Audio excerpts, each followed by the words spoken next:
हिंदुओं को मुँह चिढ़ाने का, हिंदुओं को बदनाम करने का, हिंदुओं को अपमानित करने का, हिंदुओं को कमतर दिखाने का, हिंदुओं को कामचोर दिखाने का, हिंदुओं को आक्रमणी दिखाने का, हिंदुओं को लालची दिखाने का, हिंदुओं को निर्दयी दिखाने का, यही काम मुंबई में होता था। कोई प्रोड्यूसर इस बात की हिम्मत नहीं कर सकता कि किसी फिल्म में हिंदू विरोध का कोई टॉपिक आ जाए। कोई हीरो, कोई नायक, कोई अभिनेता इस बात की हिम्मत नहीं कर सकता कि किसी ऐसी फिल्म में वो काम कर ले जहां पर इस प्रकार का कथानक हो। गज़वाए हिंद इस्लाम का एक मेन मोटो है।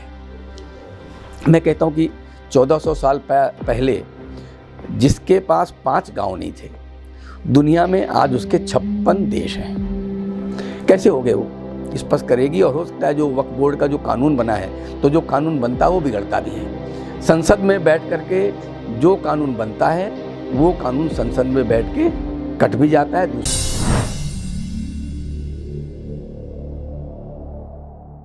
एक तो जनजातीय समाज की बात हो गई, दूसरा जो इस्लामिक चरमपंथ लगातार बढ़ रहा है। पीएफआई के ऊपर अब जब कार्रवाई की है सरकार ने, उस समय जिस तरह की गिरफ्तारियां देश भर में हुई हैं, मध्य प्रदेश में बड़ी संख्या में गिरफ्तारी हुई। अभी जनजातीय समाज के बीच में बहुत सारे संगठन खड़े करने के प्रयास किए जा रहे हैं, तो हिंदुत्व से दूर, जो कहते हैं कि जनजातीय समाज हिंदू ही नहीं है। तो आपके ध्यान में कौन कौन से विषय हैं अभी मध्य प्रदेश के हिंदू समाज के सामने? सबसे बड़ी चुनौतियां कौन कौन सी ध्यान में? देखो, एक तो सबसे बड़ी चुनौती 2014 से पहले हिंदू समाज का जागरण नहीं होने का था।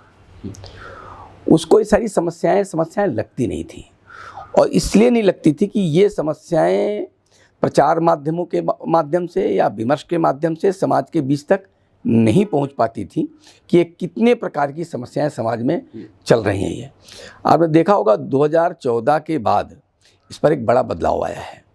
अगर आप माप उठाकर देखें, अगर आपको लगता है कि आप मेरे से प्रश्न कर सकते हैं कि जी आप कैसे कह सकते हैं कि जागरण हुआ है, तो मुंबई में फिल्में बहुत वर्षों से बन रही हैं, और उसमें से कुछ ग्रुप को छोड़ दीजिए, कुछ लोगों का चिंतन छोड़ दीजिए, तो बाकी सारी फिल्में हिंदुओं को मुँह चिढ़ाने का, हिंदुओं को बदनाम करने का, हिंदुओं को अपमानित करने का, हिंदुओं को कमतर दिखाने का, हिंदुओं को कामचोर दिखाने का, हिंदुओं को आक्रमणी दिखाने का, हिंदुओं को लालची दिखाने का, हिंदुओं को निर्दयी दिखाने का, यही काम मुंबई में होता था। यानी सारे हिंदू समाज के मन में इस प्रकार की भावना कर देना कि तुम अकर्मण्य हो, तुम कुछ नहीं कर सकते हो। और मुझे लगता है काफ़ी हद तक इस समाज में ये बात आ भी गई थी, और ये करते करते उन फिल्मों को देखने हम ही लोग जाते थे। यानी अपनी गाली सुनने हम स्वयं पैसा खर्च करके जाते थे। लेकिन आज उसमें बदलाव आया है। आज मुंबई में आप देख लीजिए, महीना, 2 महीने, 6 महीने बाद कोई प्रोड्यूसर इस बात की हिम्मत नहीं कर सकता कि किसी फिल्म में हिंदू विरोध का कोई टॉपिक आ जाए। कोई हीरो, कोई नायक, कोई अभिनेता इस बात की हिम्मत नहीं कर सकता कि किसी ऐसी फिल्म में वो काम कर ले जहां पर इस प्रकार का कथानक हो। तो ये एक बड़ा बदलाव आप अगर देखना चाहते हैं तो आप वहां से देख लीजिए। आज हिंदू समाज खड़ा हो गया, जाग गया, वो सामना कर रहा है। रही बात ये जो ज़मीन पर जिस प्रकार की ये सारा धर्मांतरण हो रहा है, पीएफआई जैसे संगठन खड़े हो रहे हैं, इसके पहले सिमी था। हुआ क्या कि जब सिमी था तो सिमी भी इसी प्रकार की गतिविधियां करता था, और गज़वाए हिंद इस्लाम का एक मेन मोटो है।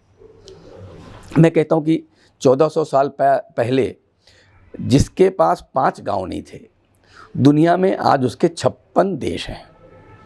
कैसे हो गए वो एक एक देश को टारगेट करते हैं और वहाँ के समाज को बदलने का काम करते हैं। वो मेंटली, पैसे से, दबाव से, कोई भी आतंक से, सब प्रकार अपना करके वहाँ के समाज को बदलने का काम करते हैं, और इसके रूप में लंबी योजना बनाते हैं। वो लंबी योजना बहुत बुद्धिमानी के साथ बनाते हैं वो।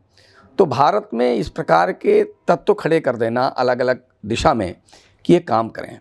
सिमी जैसा एक संगठन कुछ वर्ष पहले भारत में खड़ा हुआ था, और वो यही काम कर रहा था जो पीएफआई कर रहा है। सिमी को जब बंद किया गया तो सिमी को बंद केवल इतना किया गया कि सिमी नाम को बैन कर दिया गया। बाकी और कुछ नहीं किया गया, 1-2 नेता पकड़ लिया गया। अभी एक केंद्र सरकार के द्वारा एक बड़ी कार्रवाई हुई है पीएफआई के साथ। उनके जो लीडर थे, उनके जो वो तत्व थे जो समाज में, इस्लामिक समाज में जा कर के ऐसे गिरोह तैयार करते थे, ऐसे सबको अंदर बंद कर दिया और उनके आर्थिक जो तंत्र है उसको भी तोड़ने का उन्होंने काम किया है। तो मुझे लगता है केंद्र सरकार के इस जो कार्रवाई की है, इससे पीएफआई जैसे संगठनों को अब काम करने में बहुत कठिनाई होगी और हिंदू समाज को भी ध्यान में आ गया कि पीएफआई जैसे संगठन हिंदुओं के बीच में रह करके हिंदुओं को प्रताड़ित करते हैं, उनको दबाव में लाते हैं, पैसे का लालच देकर कहीं न कहीं धर्मांतरण भी करते हैं।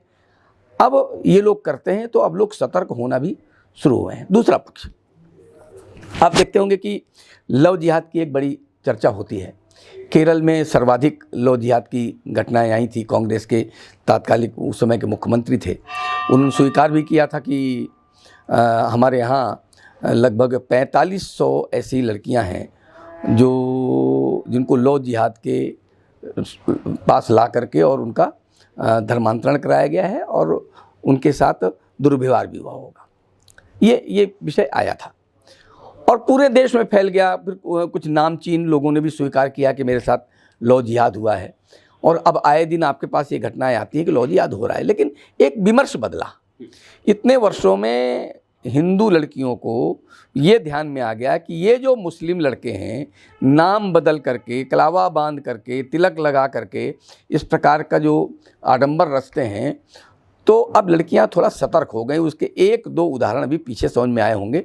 झारखंड में एक अंकिता नाम की लड़की, उसको ध्यान में आ गया कि ये मुस्लिम है, तो उसने प्रेम करने से इनकार कर दिया, उसको उन्होंने गोली मार दी। दिल्ली में भी ऐसी ही घटना हुई कि उसने प्रेम करने से इनकार कर दिया। तो अब हिंदू लड़कियां जागरूक हो रही हैं और लव जिहाद जैसी घटनाएं भविष्य में बंद हो सकेंगी, उसके लिए एक बड़े जागरण की जरूरत है जो चल रहा है। ये तो पीएफआई है, लव जिहाद है, ये सब वो चीज़ें हैं जो कि लुक छुप कर की जाती हैं, जो चीज़ें पीछे से की जा रही हैं। मगर बहुत सारी चीज़ें ऐसी हैं जो लगता है कि स्ट्रक्चरल वे में हो रही हैं, उसके पीछे शायद उनको जो सिस्टम है, जो प्रशासन है, उनका सहयोग भी प्राप्त है। जैसे अभी एक वक्फ बोर्ड का विषय है कि वक्फ बोर्ड की मजारें जो है, वक्फ बोर्ड की जो अतिक्रमण की संपत्तियां हैं, वो देश भर में फैली हुई हैं और ये इसलिए हो रहा है क्योंकि सरकार का ही एक कानून है जो कानून उनको इसके लिए संरक्षण दे रहा है। 2014 की बात आ रही। क्या वक्फ बोर्ड को लेकर भी आगे किसी तरह का आंदोलन, किसी तरह की गतिविधि कुछ करने की योजना है आगे? इसके ऊपर भी कुछ हम देखेंगे आने वाले? देखो, इसका एक विमर्श तो देश भर में शुरू हो गया है और विशेष रूप से विश्व हिंदू परिषद का काम है ये कि वक्फ बोर्ड में जिस प्रकार की संपत्तियों को अटैच किया गया है। तमिलनाडु का एक गांव जो 1500 साल पुराना, जिस गांव में मंदिर है, मंदिर ही 1500 साल पुराना है, तो इसका मतलब गांव कितना पुराना होगा। और ये 1400 लगभग, थोड़ा सा आगे ये इस्लाम दुनिया में आया है, तो वक्फ बोर्ड पूरे गांव की ज़मीन और मंदिर वक्फ बोर्ड में आ गया। उसके बाद देश में और बहुत सारी जगह इस प्रकार के उनके षड्यंत्र समझ में आए हैं। तो उत्तर प्रदेश ने तो आगे कदम बढ़ा दिया।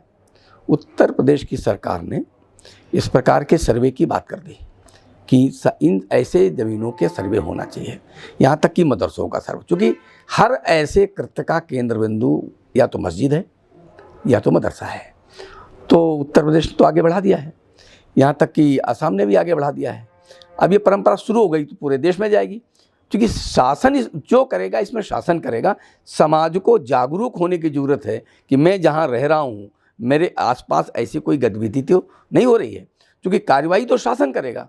जानकारी देने का काम अगर हम करते हैं तो मुझे लगता है भविष्य में देश में शासन कड़ी कार्रवाई इस पर करेगी और हो सकता है जो वक्फ बोर्ड का जो कानून बना है, तो जो कानून बनता है वो बिगड़ता भी है।